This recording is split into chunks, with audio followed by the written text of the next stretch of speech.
This was Dwight's first time handling 5,000 kilograms of marijuana, standing in front of the marijuana farm. He could almost smell the money in the air. However, the Native Americans who greeted them weren't very friendly. You got a last name or shoot you? You got a problem? I got serious problems, motherfucker. You ever been on life support?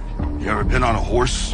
The tension in the air was palpable. It looked like things were about to get ugly, until the old farm owner, Jimmy, stepped in to mediate. That's a little bit of fine Chiba won't fix. With decades of experience in the underworld, Dwight immediately realized this was not the small 40-acre farm that Body had described. Instead, it was a massive 500-acre integrated farm, a full-scale cultivation, extraction, and production center. The product costs were far below what they had expected, and the farm owner had been selling Body nothing but inferior leftover goods. Dwight was ruthless in negotiations. I'll take 300 units. 1,200 for the first 10 units, 1,100 for the next 10, 1,000 for the 10 after that, and 750 each for the remaining 270 units.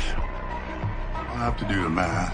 We'll do it fast because the offer expires when I swallow this cracker. You drive a hard bargain? But fair. Deal.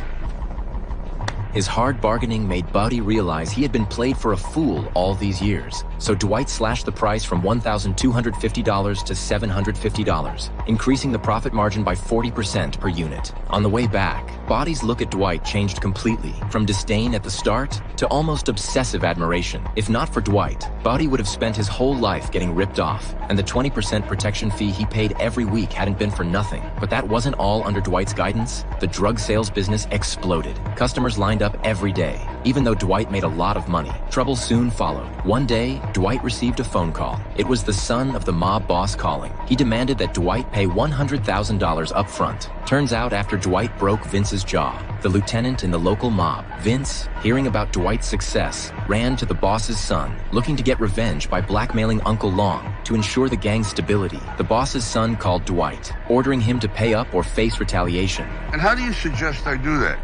100 grand to do it? Are you kidding me? Dwight, it's a tax. His jaw's wide shut. He can barely talk. Then you ought to be paying me. You embarrassed him. He's in pain. Dwight, you gotta make this go away.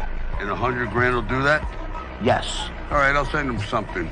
But if you hear it ticking, don't open. Now, $100,000 wasn't a problem for Dwight, but he would never let anyone make a fool of him. Wouldn't it be better to spend that money on ice cream instead?